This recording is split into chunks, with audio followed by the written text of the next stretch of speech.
My green thumb or lack of a green thumb is coming back to haunt me once again.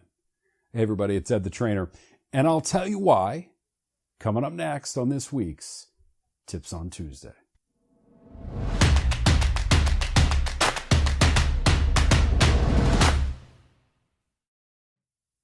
So I'm mowing the lawn over the weekend and mowing it a little bit short this time around because the fall is coming up and it's getting into that time of the season where we're going to overseed, right? A little aeration, a little overseeding to get ready for the fall, and then hopefully bring some new grass for the spring. And here's the problem that I've run into.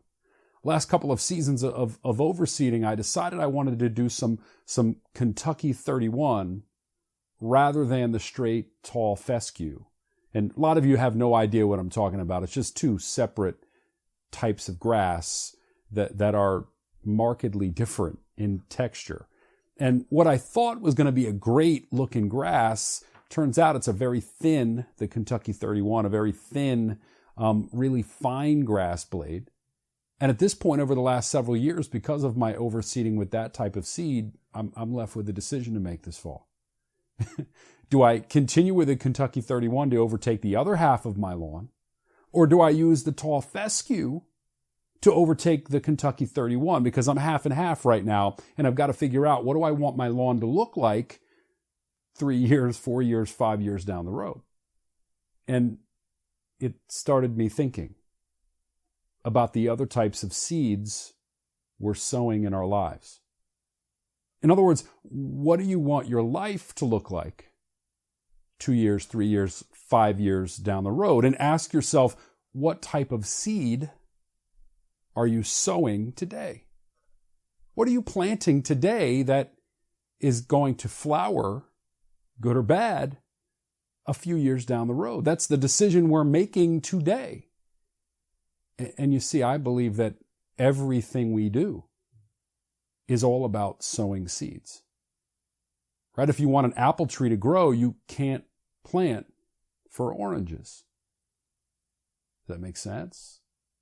If you want positive things to happen in your life, you can't plant negative. If you walk through your life negatively, interacting with people and looking at things in a negative way, is it any wonder that the fruit born is perhaps more negative than you'd like? Think about that for a second. What if what you were planting, what if the seed you sow was positive? What if all you did was plant positive, left and right, everywhere you went? What do you think would be the end result if that's your practice? Planting positive everywhere, nothing but positive everywhere. You see, the problem is a lot of times people, they're looking for the miracle grow, aren't they? They plant a little positive and then they wonder why things didn't turn around in a week. They plant a little positive and they wonder why things didn't turn around in a month. You see, miracle grow, it doesn't work in our lives in that manner. You've got to consistently just sow seeds without really the expectation and without rushing the results. And it will absolutely turn out if you're patient and consistently sowing the right types of seeds. Thanks for spending a couple of minutes with me today, everybody. I really, really appreciate your time. Let me know in the comments what you think about this idea and what types of seeds are you sowing today, this week, this month. I hope you have a great week, and I'll see you soon.